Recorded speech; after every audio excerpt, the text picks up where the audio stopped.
আমি তাদেরকে বলতে চাই তোমাদের এই হাদিসটা কোরআন বিরোধী।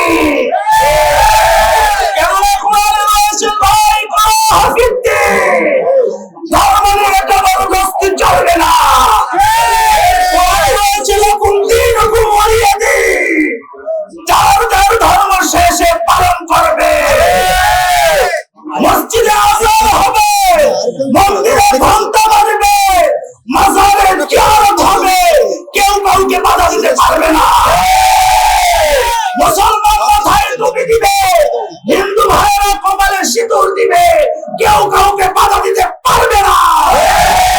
অন্য দেবদেবীকে যদি গালি দেওয়া কোরআনে নিষেধ করে থাকে, আর হাদিস দিয়ে তোমরা বলবো দেবদেবী ভেঙে দাও, আর কোরআনে বলে দেবদেবীকে গালি দেওয়া যাবে, তাহলে কি আপনারা যার হাদিস মানবেন না কোরআন মানবেন? আপনারা কি ইয়াজিদ রচিত মুআবিয়া রচিত যার হাদিস মানবেন না কোরআন মানবেন? আমার সাংবাদিক বন্ধুরা, আমি আপনাদের কাছে জানতে চাই, আমরা কি বাংলার জমিনে সুফি হিসাবে জন্মগ্রহণ করে আমরা কি